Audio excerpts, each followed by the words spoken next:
message et sa mission. Notre dose d'édification.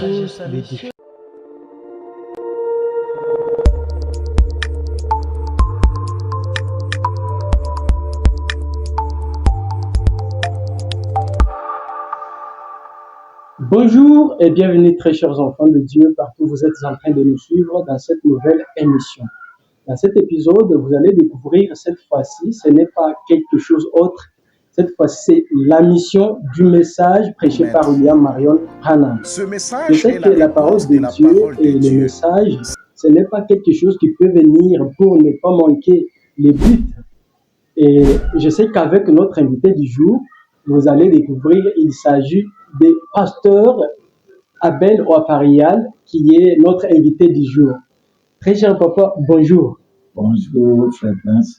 Nous sommes vraiment très contents de votre acceptation de notre invitation. Et pour cela, très cher papa, que Dieu vous bénisse richement. Amen. C'est moi qui vous bénis aussi. Amen. Alors, très cher papa, qui est-ce que vous pouvez saluer pour le moment? Bon, pour le moment, je salue d'abord l'épouse de Christ dans le monde entier. Ok. Et ainsi que mon papa, Gédéon Kassouma Mayamba, papa Miss Mangoy et tous les anciens au message du temps de la fin. Ok. Et mon épouse, ma chère épouse Eric. Ok. Et ma chère église, Tabernacle de la Perfection, dont je suis dirigé. Merci beaucoup, très cher papa. Comment va votre église? L'église, ça va par la grâce du Seigneur. Ça évolue très bien. Dieu nous fait grâce. Gloire à Dieu pour cela. Je sais que très chers enfants de la Perfection Tabernacle, Papa Abel va nous partager cet après-midi des choses trop pertinentes qui vont nous aider à comprendre la mission du message prêché par William Branham. Alors, très cher papa, pouvez-vous nous parler un tout petit peu de vous? Vraiment, merci beaucoup. Moi, c'est Abel Ouafarial Paoun Antoine. Ok. C'est par l'inspiration un jour que Dieu va parler dans la bouche de son serviteur, Miss Mango, pour me dire, tu es fils du tonnerre. C'est comme ça que les autres m'appellent fils du tonnerre. Vraiment. Je suis posée ici. Nous vivons maintenant dans un temps très avancé. Kasaï oriental, précisément dans la ville de Mbujimaï. Et récemment aussi, comme nous allons parler de la mission, le message de sa mission, c'est depuis 2021 que j'ai ouvert encore une autre église au niveau du village Benamama. Donc nous sommes en train de construire. Il y a un peuple là qui aime Dieu. Et aussi, nous sommes pasteurs encore là-bas. Voilà, c'est un peu ça en un mot. En tout cas, que Dieu vous bénisse richement, très cher papa, pour cette grande œuvre que vous êtes en train d'accomplir dans le royaume de Dieu. Amen. Car il faut des personnes comme vous. Voilà pourquoi nous avons vraiment un grand désir d'entendre un message venant de vous. Très chers enfants de Dieu, alors que papa Abel est déjà sur notre plateau, il va nous partager, c'est sur la mission du message, comme vous l'avez entendu lui-même le parler. C'est la toute première émission qui doit être exceptionnelle et surtout spéciale. Et vous-même, vous allez découvrir ça lorsque vous allez rester jusqu'au bout. Je sais, jusqu'à la fin, il va vous partager un truc très important. Il ne faut pas que vous puissiez manquer cela. Alors, très cher papa, je vous donne la possibilité d'exposer ce que vous avez préparé pour nous, enfants de Dieu, qu'on puisse savoir c'est quoi la mission de la parole que nous avons écrite. Merci beaucoup, frère Prince. Vraiment, je vous apprécie d'abord. Merci beaucoup, papa. Pour nous donner ce cadre-ci, de parler avec les enfants de Dieu. Nous n'avons pas de grandes choses, mais nous voulons seulement nous faire un petit rappel. Surtout, je parle à l'épouse du temps de la fin. Nous sommes occupés par beaucoup de choses, mais c'est juste un rappel que je voulais vous rappeler sur le message et sa mission. Quand nous regardons le début du ministère de notre Seigneur Jésus-Christ. Là, je suis dans Matthieu chapitre 4, depuis le verset 12 jusqu'à 17. Vous allez voir qu'après la disparition de Jean-Baptiste, lorsqu'il a appris que Jean-Baptiste a été déjà livré, le Seigneur Jésus-Christ a quitté là où il était à Nazareth. Il est descendu à Capernaum. Il a commencé jusqu'à Zaboulon, à Nephtali. Et le verset 17, la Bible dit que de ce moment, Jésus commença à prêcher à Dieu, repentez-vous, car le royaume de Dieu est proche. Notre Seigneur Jésus-Christ, en venant sur la terre, il est venu comme notre sauveur pour verser le sang, afin que nous qui étions, la Bible déclare très bien là qu'un peuple qui était dans les ténèbres, comme nous, qui n'avait pas la promesse pour être sauvé, nous avons reçu cette grâce lorsque ce sang a été tombé au calvaire. Parce que ce sang-là, c'est ce qui a servi même sans cette que nous avons aujourd'hui. Sans ce sang, on ne devrait pas avoir la montagne de 107. Maintenant, regardez comment était l'attitude de notre Seigneur. Lorsque vous prenez Luc chapitre 8, depuis le verset 1er, je lis seulement le verset 1er, la Bible dit, ensuite Jésus alla de ville en ville et de village en village, prêchant et annonçant la bonne nouvelle du royaume de Dieu. Voilà pourquoi, mon ami Prince, des fois les gens s'étonnent, à un moment donné, je suis dans les avions pour prêcher, et à un moment donné, on me voit dans les véhicules, comme nous venons de descendre, on a connu l'accident. Et à un moment donné, on est dans les motos, ainsi de suite, des conditions comme à Benamwamba là-bas, que nous avons commencé l'église. La route ne permet pas, bien que nous sommes véhiculés, on a un véhicule, mais il n'y a pas moyen d'aller avec les véhicules. On est obligé toujours d'appliquer les motos. C'est parce que nous appliquons la mission de Jésus-Christ. Il dit ensuite Jésus allait de ville en ville et de village en village, prêchant et annonçant la bonne nouvelle du royaume de Dieu. Et vous allez trouver que ce royaume qu'il annonçait, ce n'était pas seulement une parole, seulement comme étudié à l'école, c'était la dynamique qui accompagnait cette parole.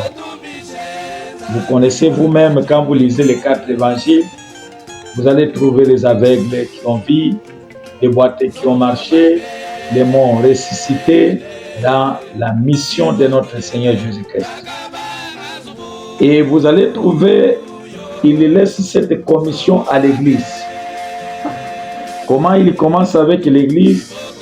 C'est dans Matthieu chapitre 28, verset 19, il dit qu'allez, faites toutes les nations des disciples, les baptisant au nom du Père, du Fils et du Saint-Esprit.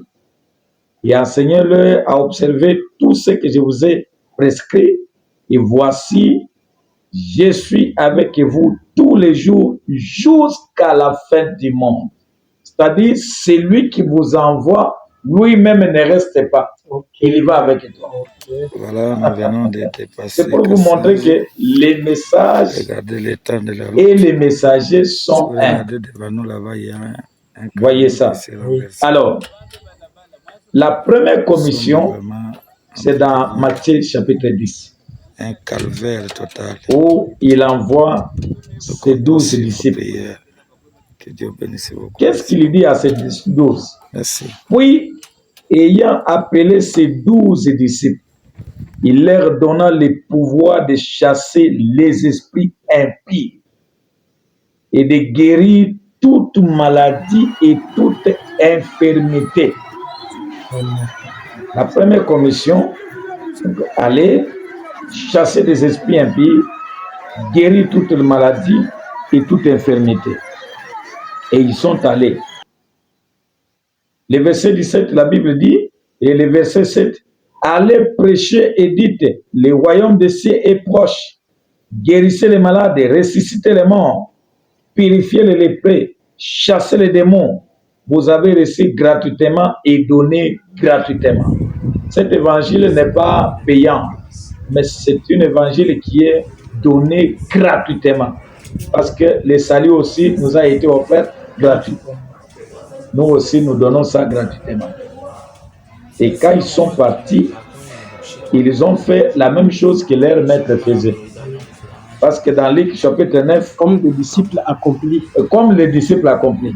Parce que quand vous prenez Luc chapitre 9, verset 6, la Bible dit qu'ils partirent, ils allèrent de village en village, annonçant la bonne nouvelle, opérant partout des guérisons. C'est ça le problème aujourd'hui. Parce que quand il y a une guérison, les gens voient seulement Satan qui peut faire, mais quand le Seigneur a envoyé la première commission, il y avait la bonne nouvelle et il y avait des puissances qui accompagnaient cette bonne nouvelle. Comme Paul le dit que cette parole n'est pas venue seulement en parole. Je vais y arriver à ça. Merci beaucoup. Et vous voyez ça. Maintenant, quand vous regardez deuxième commission, c'est dans Marc 16. Là, lorsqu'il apparaît aux 11, pendant qu'ils étaient à table, il leur reprochant de leur incrédulité. Oui, il leur dit, allez par tout le monde, prêchez la bonne nouvelle à toute la création. Celui qui croira et qui sera baptisé sera sauvé, mais celui qui ne croira pas sera condamné. Voici les miracles qui accompagneront ceux qui auront cru. À mon nom, l'évangile est donné à son nom, le baptême est donné à son nom. Un baptême autrement au nom du Seigneur Jésus-Christ, c'est un baptême adultère. Je pense qu'un jour, si le plateau nous permet, on reviendra pour parler sur le baptême. Okay. Parce qu'on voit beaucoup de baptêmes aujourd'hui. Vous voyez ça. Et il dit, donc, voici les miracles qui accompagneront ceux qui auront cru. À mon nom, ils chasseront les démons. Ici, on va ajouter quelque chose. Okay. Ils parleront de nouvelles langues. Okay. Ils saisiront des serpents. S'ils boivent quelques breuvages mortels, ils ne leur feront point de mal. Ils poseront les mains aux malades et les malades seront guéris. Et écoutez, le Seigneur, après leur avoir parlé, fit enlever au ciel. Il s'assit à la droite de Dieu. Écoutez le verset 20 qui m'a rejoint encore. Et ils s'en allèrent prêcher partout. Le Seigneur travaillant avec eux et confirmait la parole par les miracles qui l'accompagnaient. Donc le message, si réellement il est prêché tel que la commission est donnée, l'auteur du message doit confirmer ce message. Amen. Par des miracles, par des guérisons et par les saluts aussi des âmes. Voilà pourquoi, lorsqu'il est monté, et quand il revient sous la forme de la colonne de feu, les jours de la Pentecôte, dans le chapitre 2 de Actes chapitre 2, vous voyez, Pierre est sorti, il a commencé à expliquer aux gens que toute la maison d'Israël sache qu'avec certitude que Dieu a fait Seigneur et Christ, c'est Jésus que vous avez crucifié. Et lorsqu'ils ont entendu cette parole, les gens ont été touchés. Ils ont demandé à Pierre, « Oh frère, que ferons-nous » Pierre leur dit, « Repentez-vous, que chacun de vous soit baptisé au nom de Jésus-Christ pour le pardon de vos péchés et vous recevrez le don du Saint-Esprit. » C'est-à-dire, pour avoir le pardon du péché, pour avoir la vie éternelle, il faut d'abord passer par un bon baptême au nom du Seigneur Jésus-Christ. Et lorsqu'il a donné juste un sermon de 15 minutes, il y avait beaucoup d'âmes qui ont été sauvées. Dans les versets 41, 3000 âmes ont été baptisées à ce nom-là. Mes chers amis, regardez le chapitre 3. Après avoir baptisé 3000 âmes, mais le chapitre 3, Pierre et Jean montaient ensemble au temple à l'heure de la prière. C'était à la 9e heure. Il y avait un homme boiteux de naissance qu'on portait et qu'on plaçait tous les jours à la porte du temple, appelé la Belle, pour qu'il demandât l'aumône à ceux qui entraient dans le temple. Cet homme voyant Pierre et Jean qui allaient y entrer, leur demanda l'aumône. Pour voir que l'auteur du message ne reste pas, il est toujours là. Vraiment. Pierre regarde cet homme, il dit, fixe-nous bien les yeux. Il dit, nous n'avons ni or ni argent à te donner, mais ce que nous avons, au nom de Jésus-Christ de Nazareth, lève-toi et marche. La Bible dit, l'homme qui était estropié a repris ses jambes et la personne s'est levée. Et quand vous lisez là-bas, la Bible dit que tout le monde les vit marchant loin Dieu. Des fois, nous cherchons à expliquer le message, mais le message peut s'expliquer de soi si le Dieu de la Bible noire là est vivifié encore avec le message. Donc, le message et sa mission, nous ne voulons pas trop de théologie, mais nous voulons voir l'auteur du message lui-même accompagner son message. Amen. Vraiment, voilà les critiques que vous avez commencé à parler de 1 Corinthiens chapitre 2, 3 à 5, où Pierre lui-même dit que moi-même, j'étais auprès de vous dans un état de faiblesse, de crainte et de grands tremblements. Et ma parole et ma prédication ne reposaient pas sur les discours persuasifs de la sagesse, mais sur une démonstration d'esprit et de puissance. Amen. Donc la parole de Dieu ne vient pas seulement en parole, mais ça doit être accompagné avec la puissance de la résurrection de Jésus-Christ. Voilà pourquoi, après l'usage de l'Église, cette foi apostolique a été perdue par les dogmes catholiques. Mais un jour, Dieu avait promis, selon Malachie 4, pour dire que voici le jour vient. Un jour ardent comme une fournaise. Tous les hautains et tous les méchants seront comme du chaume. Le jour qui vient les embrassera, dit l'Éternel des armées. Il ne leur laissera ni racine ni rameau. Mais pour vous qui craignez mon nom, s'élèvera le soleil de la justice. Alléluia. Et la guérison sera sur ses ailes. Vous sauterez et vous sauterez comme des chevaux d'une étape. Et vous foulerez les méchants, car ils seront comme la cendre. Dieu lui-même a promis ces jours grands et redoutables. Mais avant ces jours-là, il dit, voici, je vous enverrai Élie les prophètes, avant que les jours de l'Éternel arrivent, ces jours grands et redoutables. Il les ramènera les cœurs des pères à leurs enfants et les cœurs des enfants à leurs pères, des pères que je ne vienne frapper les pays d'interdit. Mon message est presque à la fin, parce que c'est là que nous voulons voir cette mission, comment Dieu confie cela à William Mario Branham. Et cet homme de Dieu n'a pas amené son message à lui, mais il a amené que le message de notre Seigneur Jésus-Christ.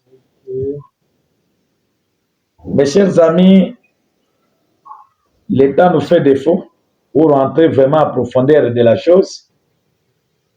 Frère Branham, la mission qu'il a eue, c'est pour chercher cette foi apostolique, cette saine doctrine. Donc pour restaurer la saine doctrine, cette foi apostolique, la nouvelle naissance, les baptêmes du Saint-Esprit dans l'âme. Amen. Non pas, oh, il est venu, il n'est pas venu, tout ça, non. Ce n'est pas ça la mission réellement de Frère Branham. Amen. Ce n'est pas ça la mission. Vous voyez ça? Il est venu pour restaurer les ordres généraux que le Seigneur lui-même a laissés. pour que la bonne nouvelle soit annoncée encore de nouveau comme davantage. Écoutez, ici nous allons lire un peu les prophètes.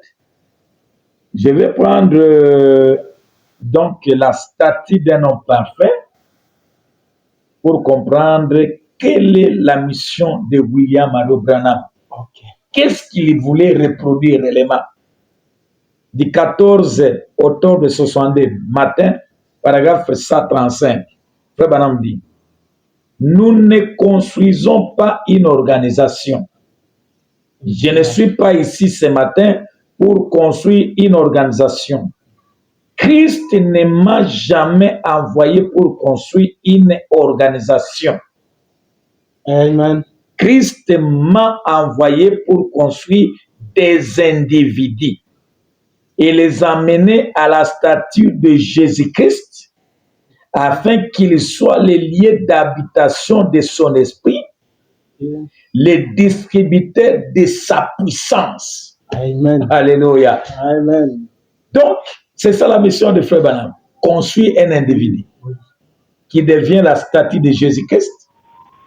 Et cet individu-là, il devient l'idole vivante, le lieu d'habitation de l'Esprit de Christ, un distributeur de la puissance de Dieu par sa parole. Donc, c'est le temps où l'épouse doit créer les choses. On n'a pas besoin de s'attendre à la politique, oh, le gouvernement a fait ceci. Non, nous sommes les distributeurs. Juste même par la parole, je peux créer un monde pour moi. Alléluia.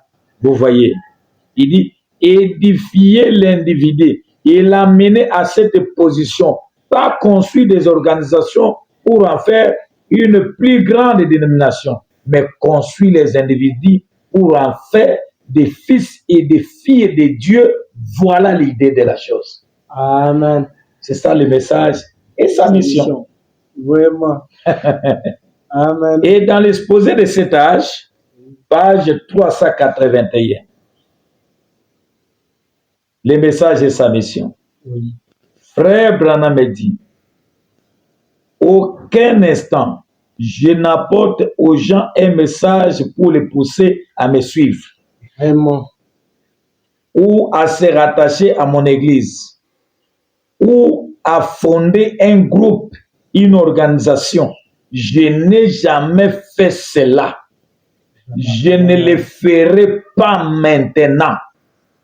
Donc, pour Frère Branham, Oui. ce n'est pas peut-être que je suis là à Kinshasa, j'entends peut-être des croyants qui fuient aux provinces, donc la crise, et je remplis, je montre que non, j'ai une grande église. Ce n'est pas ça la mission. Là, jusque-là, je n'ai pas encore travaillé la mission. Mais il faut d'abord chercher les quinois là, qui traînent dans les péchés là, les amener réellement, devenir des croyants.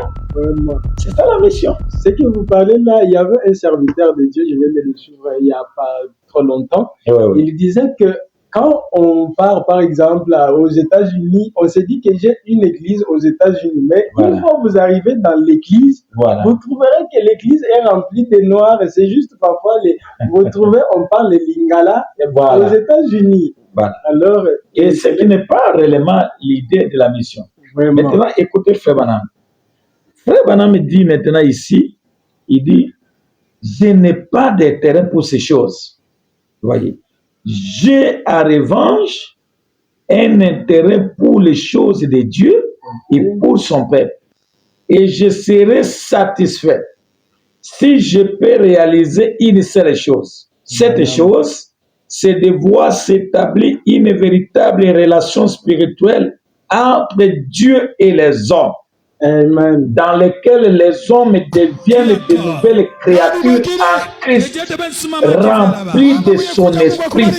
La mission d'un pasteur, ce n'est pas aller convertir les croyants d'autrui. Prenez les pécheurs, amenez-les à Christ, qu'ils soient remplis de l'esprit de Dieu. Ils deviennent de nouvelles créatures en Christ. Exactement. Et vivant selon sa parole. Il dit, j'adresse maintenant à tous une invitation, un appel, un avertissement pour que vous écoutiez sa voix à présent. et que vous abandonniez entièrement votre vie, comme je suis certain de lui, et avoir abandonné tout ce que j'ai. Que Dieu vous bénisse. Amen. Et que sa venue réjouisse votre cœur. Amen. Voyez ça, mes amis. C'est ça la mission que nous avons. Et c'est ce que nous devons travailler là-dessus. Voilà pourquoi, quand je lis ça, et que nous prenons question-réponse du 12 janvier 61, parce que nous allons nous demander quelle est cette mission. On aura encore un autre message que nous voulons prêcher? Non, c'est le même message là. Et nous voulons faire la continuité de ce message. Amen. Frère Branham dit, paragraphe 391, question-réponse du 12 janvier 61. Il dit ceci: maintenant, mais depuis mon enfance, j'ai toujours su qu'il y avait un Dieu. Je sais que quelque chose s'est passé dans ma vie. Et c'est hors de tout doute, mon frère, voyez, mais laissez-moi vous dire ceci, qu'un message viendra. Qu'un messager viendra. Je crois que si cela doit être un homme, il viendra après moi. Mais Branham va corriger cette chose.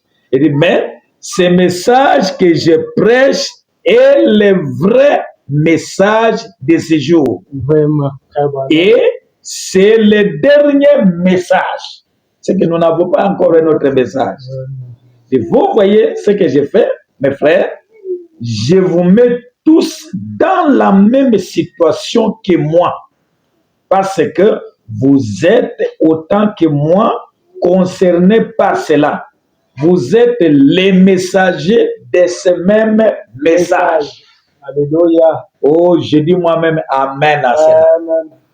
C'est que je suis messager, vous êtes messager, mon frère est messager, mon frère est messager, ma soeur est messagère de ce même message. Et quand nous allons avec ce message-là, qu'est-ce que les gens attendent dans la preuve de sa résurrection? 10 avril 55 matin, paragraphe 69, la Bible dit, ce qu'il en est, c'est que dans les derniers jours, Dieu va susciter des gens avec des messages, avec la puissance, avec la délivrance, avec la puissance de l'évangile pour prouver que Jésus-Christ est le même hier, aujourd'hui et éternellement. Il y aurait 4. C'est que dans les derniers jours, après le départ de notre messager, Dieu va susciter les Éphésiens 4. Les gens avec des messages, ce message qui est rempli de la puissance, de la délivrance et la puissance de l'évangile qui prouve que Jésus-Christ est le même hier, aujourd'hui et éternellement. Voilà ce que le monde attend. Et quel est le temps qui devrait être les élites du dernier jour? Peut-être que je vais m'arrêter par là. Vraiment. Quel est le temps qui devrait être les élites du dernier jour?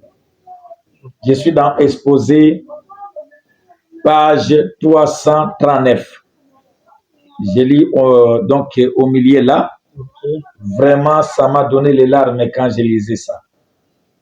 Frère Branham dit, il envoie quelqu'un qui est si loin des organisations, de l'instruction et du monde religieux. Tout comme jadis Jean-Baptiste et Élie, et qui n'écoutera que Dieu, qui aurait ainsi dit le Seigneur, et qu'il parlera de la part de Dieu. Frère Branham dit, il sera le porte-parole de Dieu. Là, il parle d'abord d'Élie de Malachie 4, car lui viendra aussi. Et comme l'affirme Malachie 4, 6, il y ramènera le cœur des enfants au Père, il y ramènera les élites du dernier jour. Écoutez, ils attendront un prophète confirmé, apporter l'exacte vérité comme le faisait Paul. Il établira la vérité telle qu'elle l'avait Maintenant, écoutez. Et les Élis qui seront avec lui en ces jours-là. Qui est cet homme-là? Élie de Malachie 4. Maintenant, les Élis qui seront avec lui en ces jours-là seront ceux qui manifesteront réellement les seigneurs. Donc, les Élis qui ont attendu la voix de Malachie 4 seront ceux qui manifesteront réellement les seigneurs et qui seront son corps, qui seront sa voix. Vraiment. C'est que la voix de Dieu s'étend jusqu'à l'épouse maintenant. Vraiment. Et qui accompliront ses œuvres. Rana me dit, Alléluia. Comprenez-vous cela? Vraiment. Voilà là où nous en sommes. Bien sûr, nous croyons notre messager William Branham, il a travaillé, mais si nous sommes les disciples accomplis, qu'est-ce que nous faisons aujourd'hui? Pourrions-nous voir encore ce Dieu qui était à Durban, où on a vu cet camion de béquilles qu'on était en train de jeter? Même si on ne remplit pas ce camion, mais si on peut voir même peut-être une petite yasse de camions de béquilles qu'on peut jeter aujourd'hui, ça fait quand même du bien. Lorsque Élie est parti, mais les peuples qui étaient avec Élie, quand ils ont vu Élisée, ils ont dit, nous voyons les dieux d'Élie dans cet homme ici. Où est le Dieu de William Branham? Où est le Dieu de ces messages? Qu'est-ce que nous avons fait avec ces messages? Et je termine avec cette citation de Frère Branham qui nous interpelle tous et peut-être qui pourra nous aider pour que nous puissions réfléchir après ces messages ici. Dans la dissolution du monde, le monde se dissolve, pardon, 27 novembre 63, paragraphe 62. Frère Branham dit, aujourd'hui, nous avons étudié la mécanique au point que tout est mécanique. À quoi sert-il d'avoir un véhicule sans quelque chose pour les propulser? Vous avez le véhicule, mais sans essence, sans les carburants. Ça ne va pas marcher. Ça ne va pas marcher. À quoi sert-il d'avoir des ampoules et les matériels d'attache alors qu'il n'y a pas de courant électrique là-dedans? Les ampoules sont là, mais ça ne va pas donner la lumière. Peu importe la beauté de l'ampoule. Voyez-vous, nous avons toute la mécanique, c'est-à-dire toute la connaissance de la parole. Voyez, nous avons des écoles, des instructeurs et autres qui peuvent former un homme au point qu'il peut se tenir à la chair avec éloquence et démontrer les Écritures du début à la fin. Frère Branham dit, cela ne fait toujours pas descendre la puissance de Dieu. Branham écrit, où est la puissance de Dieu qui avait autrefois dans l'église? Où est cette bénédiction de la Pentecôte qui coulait dans les églises? C'est pourquoi notre monde se dissolve. C'est parce que nous nous sommes éloignés de la véritable principe de Dieu. Nous avons fait entrer des hommes dans des systèmes et autres par instruction. C'est ce qui nous a entraînés dans la condition où nous sommes aujourd'hui. Au lieu de penser aux âmes perdues, mais nous pensons à l'argent, nous pensons à s'enrichir, nous pensons à aller, non, que je trouve les visas pour aller quelque part, et ainsi de suite. Non pas dans la vision de chercher les âmes, mais juste pour s'enrichir. Revenons à la vision du message. Le message et sa mission. Nous devons chercher les âmes perdues et les faire entrer les derniers lits avant que la bombe atomique ne tombe. Que Dieu vous bénisse. Amen, amen, très cher papa. C'était pasteur Abel Raphaël, pasteur et responsable du tabernacle de la perfection, ici présentement en Mbuji-Mayi, en RD Congo. Et il ne s'est pas limité là, il a une autre église à Benamwamba, tabernacle de Benamwamba. Il a déjà parlé de cela, vous l'avez déjà entendu, et voilà pourquoi il vient de nous montrer. Vous verrez sur cette vidéo quelques extraits, moi-même je l'ai vu dans quelques vidéos, et je me disais, mais comme ça on peut tuer une personne. Je ne peux pas m'imaginer combien était la force de cette fonction qui était sur Papa Abel. Papa Abel, j'avais vu ça, j'ai vu ça, je me suis demandé, mais comme ça on peut tuer une personne? Et je me suis dit, c'est Dieu lui-même en train d'agir et en train de se manifester.